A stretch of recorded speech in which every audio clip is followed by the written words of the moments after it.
right, good afternoon. Welcome to our next alumni speaker series. We're very pleased to have Malvina Pietrzykowski back with us. Malvina graduated in the class of 2019 and will be sharing her clinical work and research experience with us all. Thank you for your introduction. Yes, and thank you all for being here. I'm really excited to talk about my work that I'm doing now and how I got here with a lot of help from the psych department at Eastern. Okay, so I'm going to share my screen.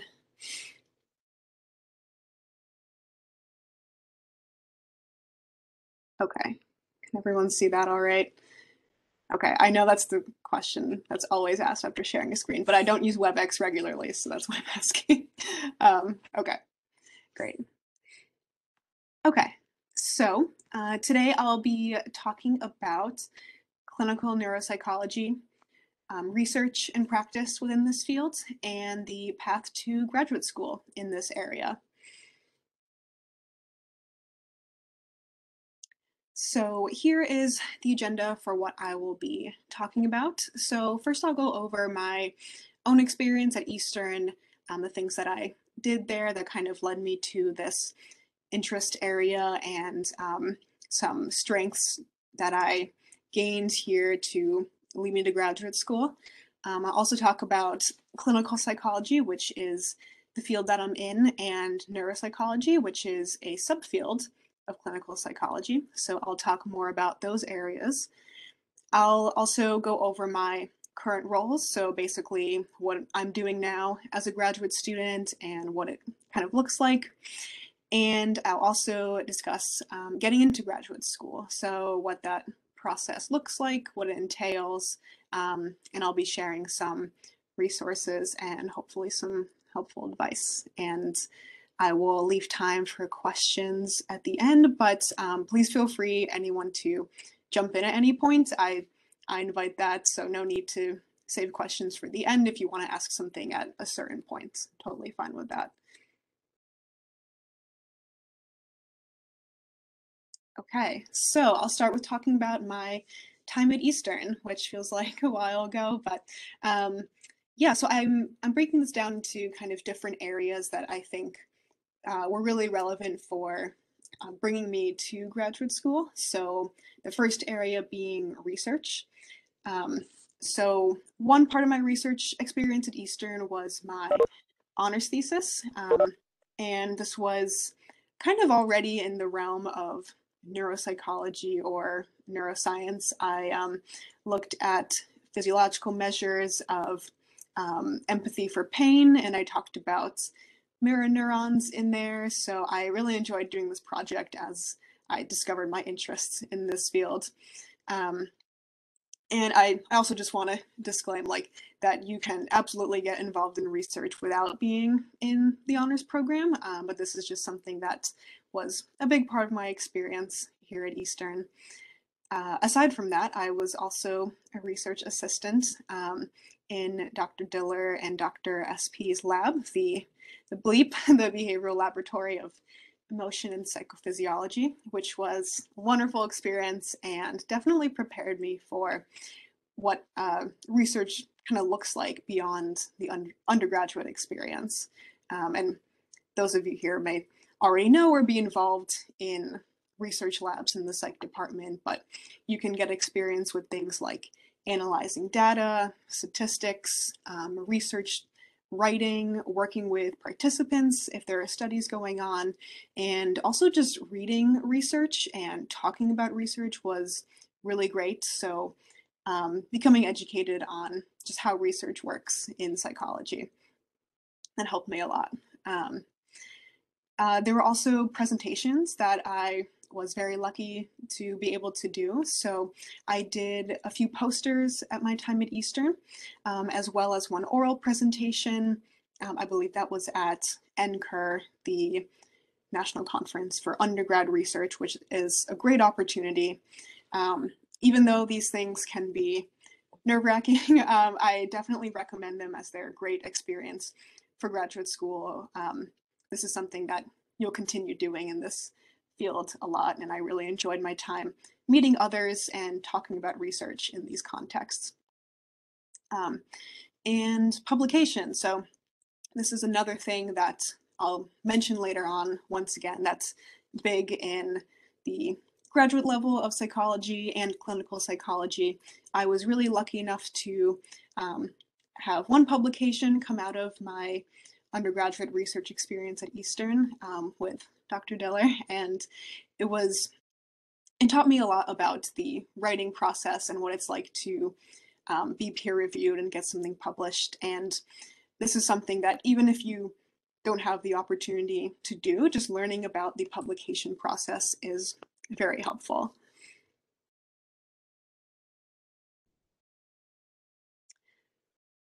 Yes, and I think as I alluded to already, there is a large emphasis on research in the field of clinical psychology. So I'll touch upon this again later on, but this is something that I came to learn from those in the psych department, my mentors, that it's something that is a big part of your education and learning. So I was lucky enough to have such a great research experience at Eastern to prepare me. So I had other experience, which I'll call it applied experience from Eastern that I think helped me get down this path to where I am now. So I was an intern at the Neuropsychiatry Research Center in Hartford, which was a great experience in learning about the clinical trial process and working with research assistants. This was very brain and psychology and psychopathology based, so kind of right up my alley and really solidified my interests for me. And I also spent time at the Alzheimer's Association for a summer, where I learned about Alzheimer's disease and various levels of what the association does. So providing treatment resources to patients and caregivers. I also did a talk through this internship experience about Alzheimer's disease to the public, and it was a great experience all around. So I would absolutely recommend searching internship opportunities. I also did teaching assistantships. So I was a TA for genetics. I did a biology minor in addition to my psychology major, as I kind of blended my two interests, which led to neuropsychology. And I really enjoyed doing this because it was my first experience with kind of mentoring and supporting other students in a subject that I was really passionate about. And I would say that, of course, passion and interest in the subject is important, but also just taking from that experience the skills of working with others, working with the professor, and working with students about that subject. It was very helpful. And as you see later on, I have done more of that in graduate school. I was also the tutor for the psych department, which coincided with that kind of teaching esque type of experience, along with the teaching assistantship, and also helped me keep up with my own psychology knowledge as I was talking about it a lot. And I also did independent studies, which were very helpful and fun because they are what you want to make them, and really about your own interests. So it was an opportunity for me to explore areas within psychology that I wanted to know more about, and I thought that I wanted to go into and explore more. So I definitely recommend those as well.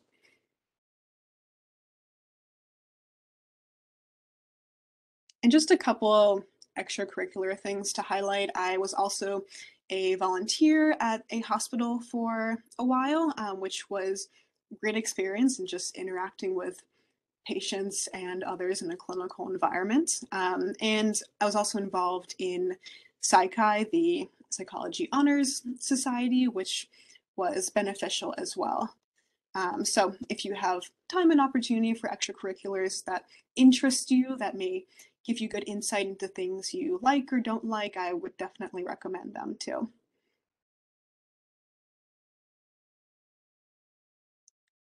Okay, so I'm going to start talking about what clinical psychology is. I see Dr. SP joined. Hi, it's so good to see you. Um, yeah, so this is the main field that I'll be talking about, and I'll go into neuropsychology as well, which is a subfield. But first, I'll talk about clinical psych generally. So I copied the definition from the APA here, the American Psychological Association, of how they define clinical psychology, which constitutes mental and behavioral health care, consultation, so working with other professionals in different areas and working with communities, as well as training, education, supervision, and research-based practice. So once again, we see research coming up here, which you'll see more of as we go along. So this seems like a lot because it is. It's a great field because there is so much within it that you can experience and specialize in. So I'll talk a little bit more about different parts of it. Okay, so here are some kind of main aspects or main areas of the field. So first we have intervention, which is therapy, or what those may typically think of when thinking of a clinical psychologist or just psychologist in general. So there are many different types of interventions, different type based on different theories. That could be a whole nother presentation, actually a class or many classes as I've taken, but just broadly, intervention can be thought of as individual therapy, which is one person going to therapy with a clinician. There's also group therapy, so many people at once, perhaps with a shared experience or shared disorder, getting intervention, and there's family therapy as well. So kind of treating a family or a system of people at once. So that's intervention. There's also assessment, which is a large part of clinical psych, and also neuropsych, which I'll be talking about a little bit more. So assessment is what you may think of when you're thinking about diagnosing people. So doing tests and measures with patients or clients to see if they meet criteria for disorder or what kind of symptoms they're experiencing, things like that. And that can be broken down into psychodiagnostic, so seeking diagnoses for psychiatric illness, or neuropsychological, which you can also make diagnoses from, but this is a bit more brain-based and based on cognition, which I'll be talking about a little bit more as well. And as I mentioned earlier, there's also consultation, which I think is a really important part of this field. So being able to communicate and work with other professionals, other healthcare professionals, or other professionals in your community, whether that be government leadership or in academia. I think this ability of communication is really important, and also research. So in your education of clinical psychology in grad school, there is a significant extent of engaging in research. And of course, there's flexibility around that, which I will talk about more, but it's definitely an emphasis here. Okay, so where do clinical psychologists work or practice? So again, because this field is great and there are many things you can do, there are many different areas that you can work in. So you can work in academia, which is working at university or college as a full-time professor, maybe doing some research as well, being in that academia environment, perhaps mainly teaching or having a balance of teaching and research, depending on where you are.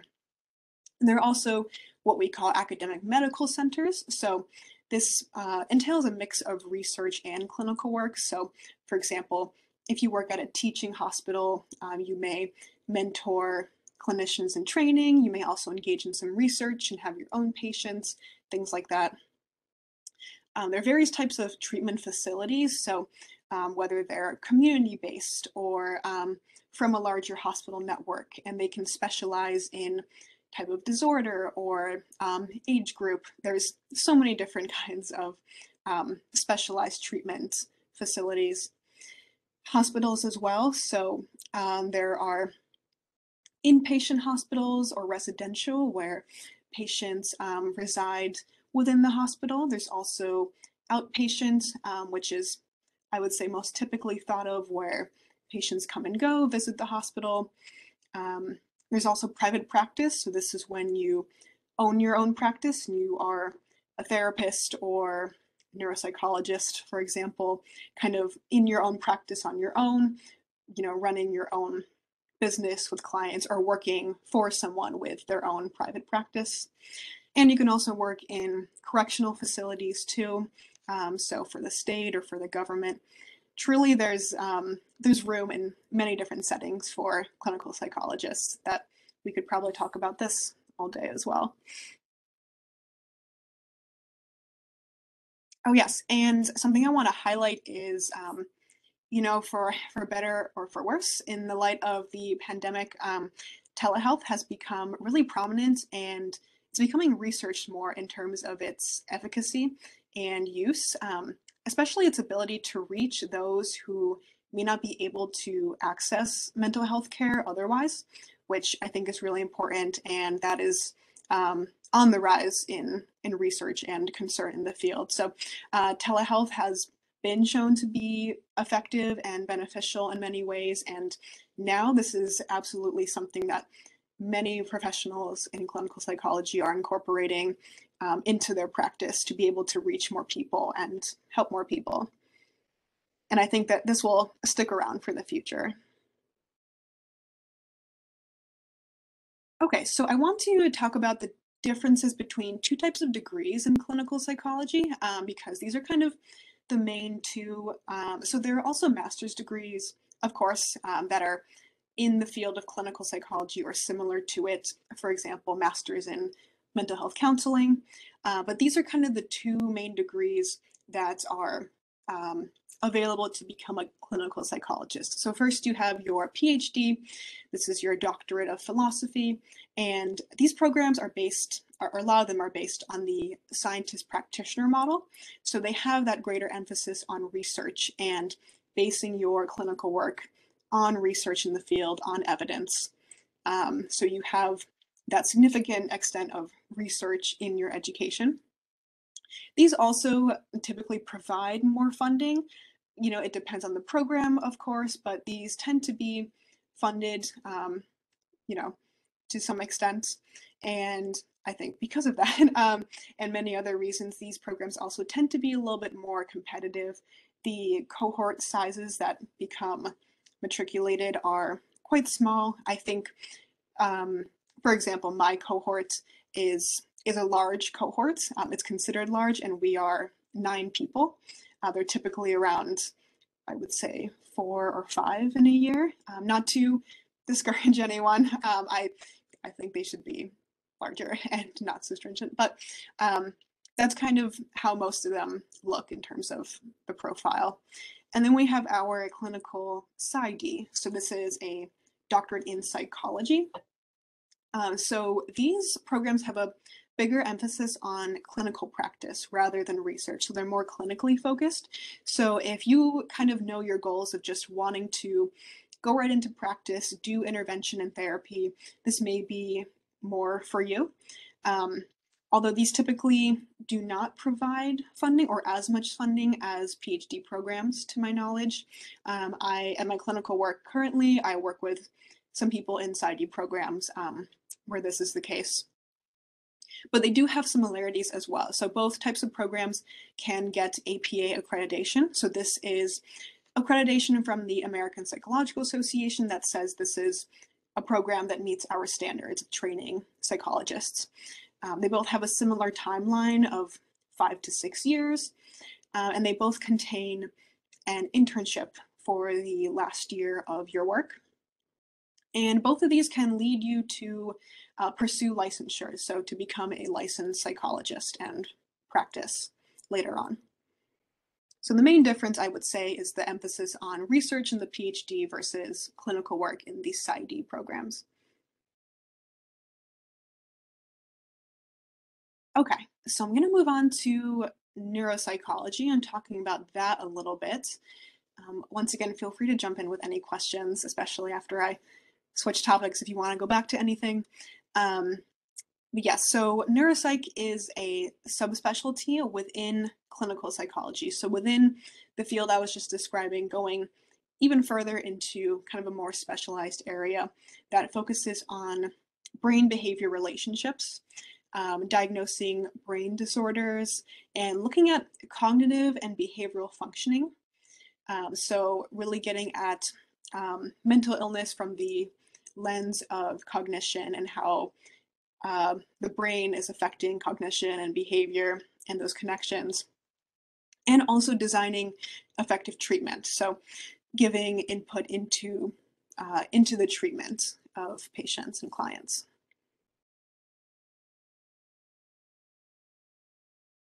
Okay, so I want to highlight some knowledge areas of neuropsychology that are kind of in addition to or emphasize more than just in general clinical psychology. So, in addition to what you learn to become a clinical psychologist, these are some areas that if you're pursuing neuropsychology, you will want some more advanced knowledge in. So, one being neuroanatomy, which is knowing the parts of the brain, what they do, how they interact with each other, how they function, what injury or disease does to them.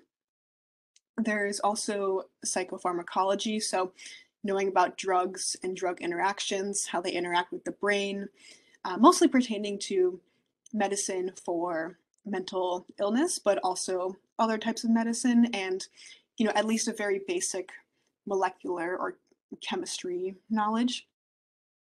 There is also neuroimaging, which, believe it or not, is another subspecialty within this subspecialty, but I think a basic knowledge all around in neuropsychology is expected. So, knowing how to interpret MRIs or PET scans, CAT scans, knowing the different kinds of neuroimaging, and perhaps even knowing what different types of mental disorders look like on these in these different imaging modalities.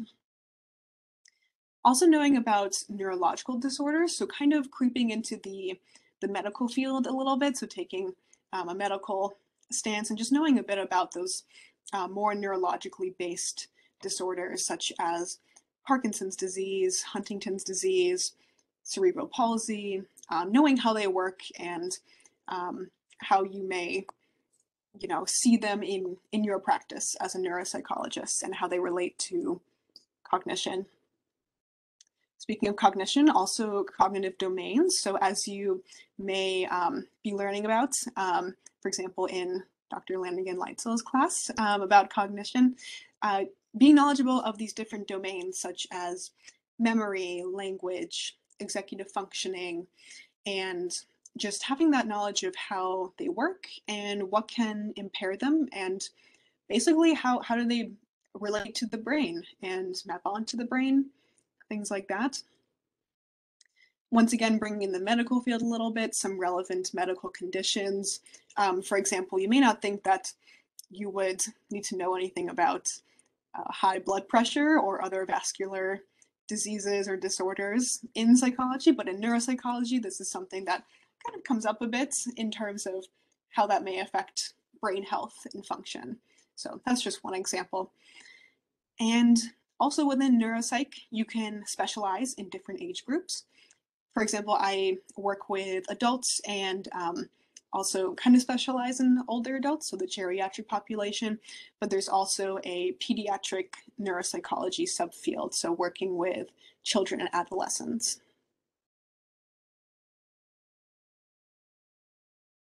Okay, so some of the things that neuropsychologists do include one thing being clinical interviewing. So this is when you interview a patient or client, kind of about why they're coming in and seeking testing. And this is where you kind of formulate your case and get to know a client or patient before going into the assessment portion.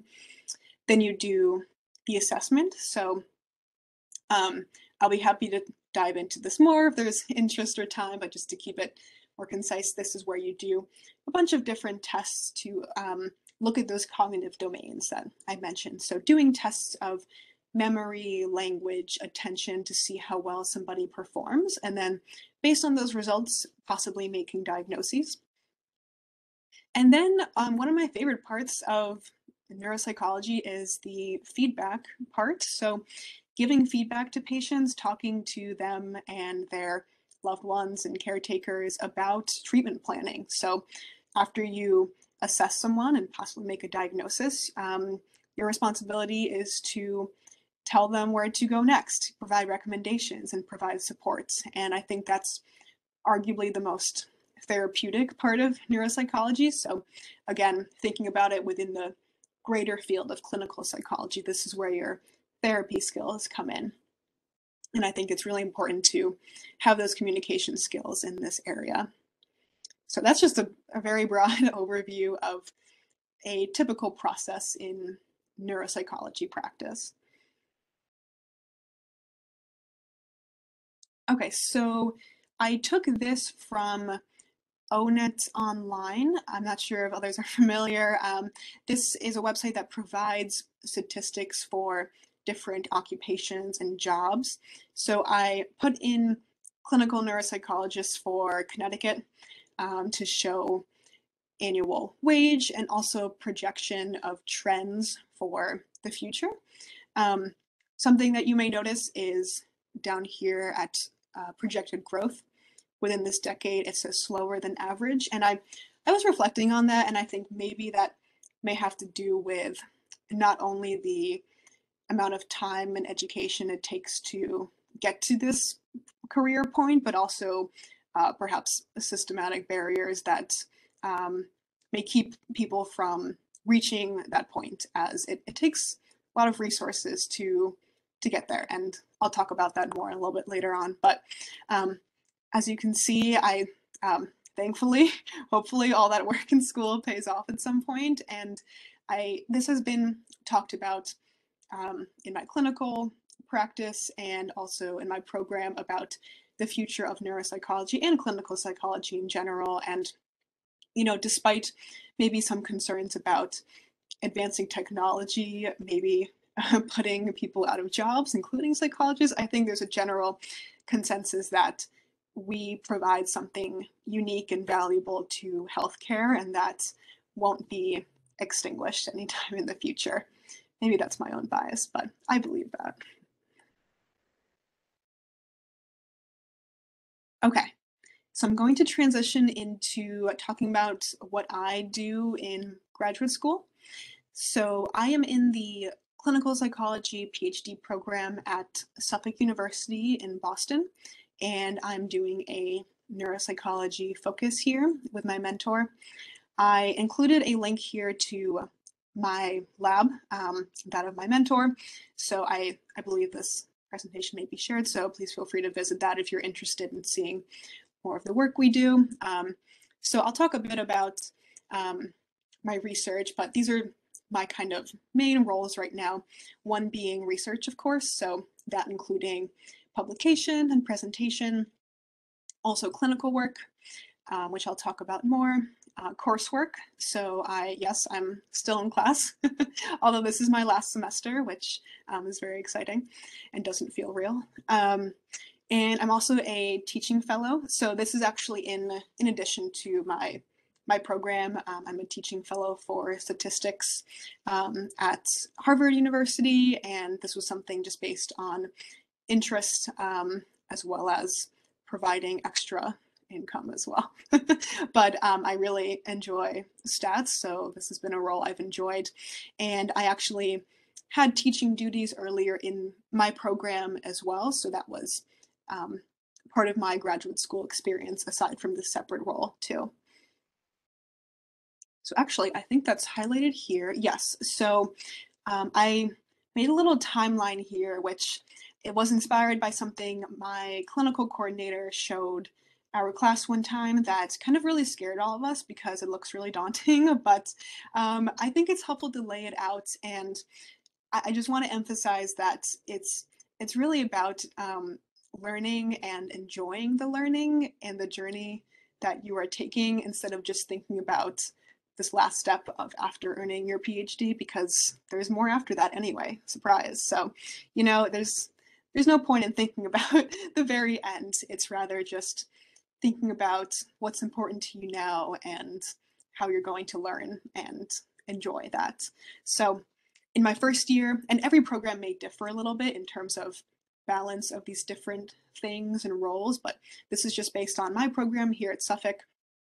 So in my first year, I did coursework, I started some research in my lab, and I was a teaching assistant. So that was one of our roles as first years coming in. In years 2 to 3, so I'm a third year right now, I don't know if I said that yet. We have coursework still up through our third year. We are still doing research. At the end of our second year, we finish our master's thesis and we do clinical work. So we start clinical work in our second year. After that, in years 4, either 4 or 4 and 5, depending if you're doing a 5 or 6 year plan, typically it's 6. I would say that's the usual on my program. You're just doing research and clinical work. I'm very excited to get to this point. So you are able to be more flexible with your time and specialize more because you don't have coursework anymore or your teaching duties, so you can really spend more time on research like your dissertation and your clinical work. And then in your last year, that being year 5 or 6, is your internship. So this is when you do a full-time clinical work, and then after that, that's when you earn your degree. And beyond that, there are other things you can do to continue your education, such as postdoctoral positions, becoming licensed or board certified, things like that. And this timeline is similar in PsyD programs as well. I know that anecdotally, those at my clinical work who are in the PsyD program, I think have coursework for an extra semester or year, but largely the timeline looks quite similar. Okay, so I'll just briefly highlight my research, and if anyone is interested in any part of it specifically, I'm happy to talk about it in more depth. So my master's thesis, this was pretty imaging based, so I was really interested in neuroimaging and getting to develop those skills more at this time. So I was looking at brain volume and psychotic disorders. So for example, schizophrenia is a psychotic disorder. And I also looked at heredity or family history of alcohol misuse or alcohol use disorder. And I was really interested in not only imaging in the brain, but kind of reconceptualizing diagnosis and thinking about how we diagnose mental illness differently. So if anyone has the opportunity to take Dr. SP's abnormal psych class, this is where my interest in this really started, when we talked about how our current diagnosis system is flawed in many ways. And then getting into neuropsychology, I learned about ways that biology could enhance that. So those are kind of my focuses there. And for my dissertation, it's kind of in the same area. So I'll be looking at mental illness burden or psychopathology, meaning mental illness, brain health, so some more imaging work, as well as cognition. So I want to bring some of that neuropsych in there, and still continuing with my imaging work, which I enjoy. And we also do some projects in my lab in addition to what is required of us in the program, so the master's thesis and dissertation. So an example of that, which was published last year, which I'm really excited about, was a meta-analysis, once again pertaining to imaging and also some cognitive stuff, so looking at executive functioning.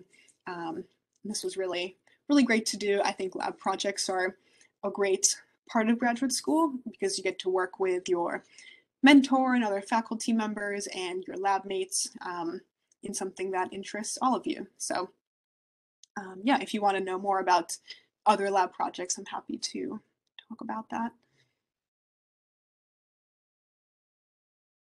Yeah, so these are some of my themes, my interests, if anyone would like to talk further about them. So biomarkers, meaning biological characteristics such as brain volume that correlate with mental illness, neuroimaging, cognition, thinking about the way we diagnose mental illness, and working with big data as well. So that's kind of what we consider neuroimaging work.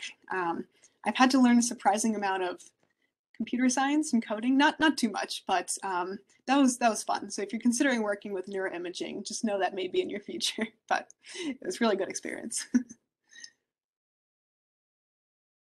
Okay, just to go over my clinical experience. So currently I'm at a neuropsychological assessment clinic. So this is an outpatient center where I do that testing. So testing of those different domains such as memory, language, etc.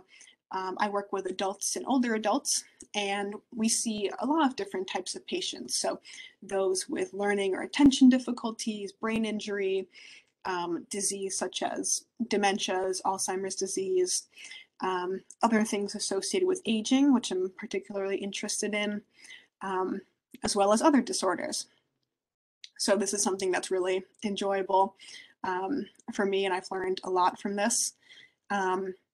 And prior to that, in the previous year, I was doing just intervention. So right now I'm doing one of those broad categories I went over, just assessment. And before that, I was just doing therapy at the Obsessive Compulsive Disorder Institute. So this was a really cool treatment center. It's a hospital specialized specifically for adults with severe OCD. And I did individual and group therapy there. So if anyone's interested in that, I'm happy to talk about more. It was a great experience. So throughout your time in graduate school, no matter what type of program you're in, you'll get different experience at different clinical sites to kind of find out what you like or don't like, or where you may want to go in the future, what type of population you want to work with, etc.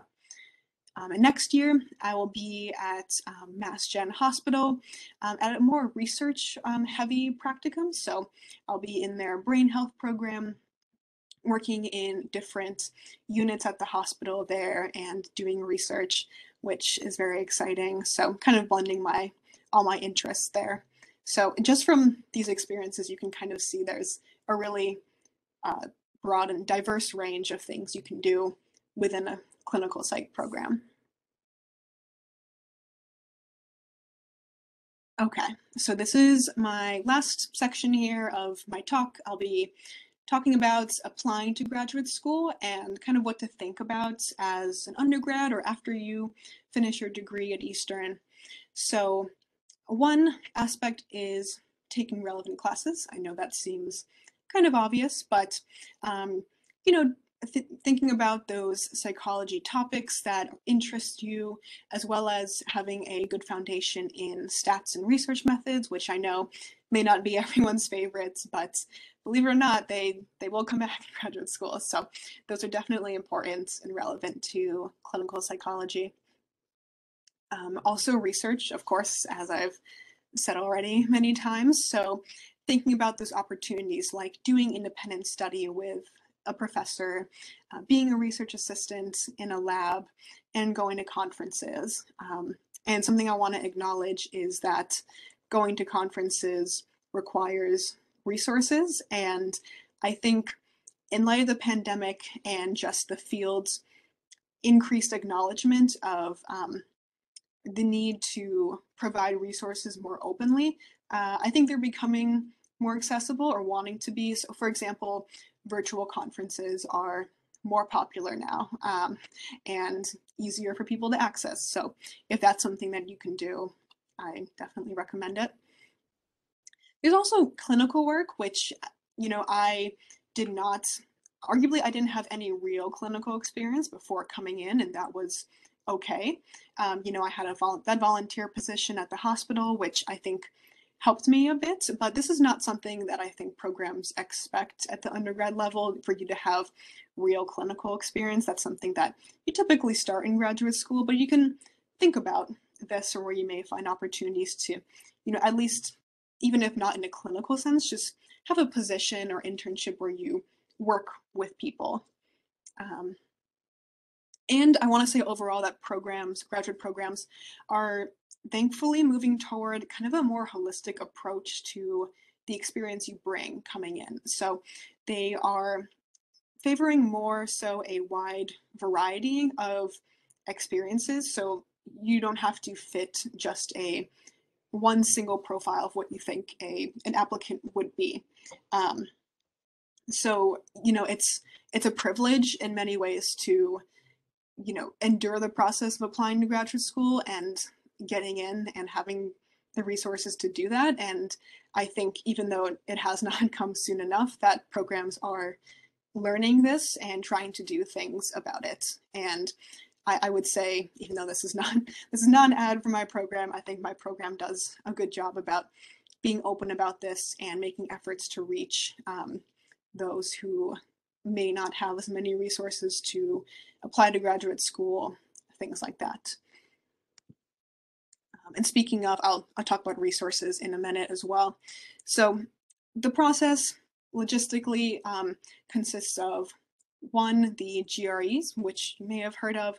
A note here is that a lot of schools are getting rid of the requirement for the GRE, which is great. I wish my program did that before I took them, because there's evidence that standardized testing does not predict success within graduate school, within doctorate programs. So they're not really relevant, and I think it's been a growing trend. So I would recommend looking at program specifics when you're researching different programs. And speaking of, the process contains spending time researching programs to find a right fit for you. So you may hear this a lot, the word fit. This is important in terms of mentor match with interests, work style, even, looking at programs that may have a more clinical or research focus or a good mix. Again, going back to the PsyD versus PhD debate, what's more kind of your interest there? So getting to know, reflecting on your interests and goals and getting to know programs well. And applying consists of doing online applications and interviewing, of course. And all of this takes a commitment of time and money. And that's an unfortunate reality, but there are helpful resources out there in the forms of application waivers, grants, and fellowships, which of course may take more of a time commitment to consider. But I think that just knowing that these resources are out there is helpful. And regarding program funding, there are different levels of this, but a lot of programs do provide funding, so that can be also a consideration of yours when looking at programs. Okay, and I want to touch on cultural considerations. So there is a lack of diversity in clinical psychology, as there is, unfortunately, in many fields. There's a need for more BIPOC and LGBTQ+ professionals and providers in this field to provide mental health services to everyone, and promoting equity and justice through that practice and research. So I feel really lucky. I'm in a program that has a strong emphasis on social justice and multicultural practice and research. So I think that this will be a growing trend as well. And yeah, hopefully this lack of diversity changes in the future. And I think to turn it positively, perhaps it'll inspire people to change that for the future. And there are programs that can help those of marginalized identities get to grad school. So just one example from my university, it's called the McNair Scholars Program. So this is a program that's kind of a prep program for either first-gen, low-income, underrepresented students to prepare for applying to graduate school and just helping get in touch with those resources. And I've seen more of this coming up. So just know that these resources are out there, and here's an example of one if you want to see kind of what that consists of. Okay, this is my last slide. I just included more resources here. So one resource for looking at APA accredited clinical psych programs. So once again, those programs that have that stamp of approval from the APA that they approve of these programs for training clinical psychologists.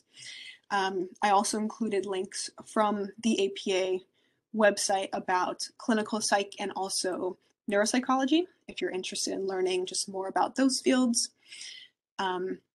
One site about grad programs in general based on rankings. I will say that I recommend looking at program websites directly for more specificity about programs in terms of match, things like that. Also some, oh yes, the Grad Cafe. So this is a resource that's kind of in a casual blog-like format about the applying process and getting into grad school. It's kind of an interesting place where people post about their applications or interviews, or where they're going, things like that. And also a couple of resources for GRE help and also interview help. So those, and of course there are many other resources in addition to these, but these are just some that I've checked out and I think are helpful. Okay, so that is all that I have. I'm happy to take any and all questions, and I've provided my email there below if anyone would like to direct questions there as well. But yeah, thank you.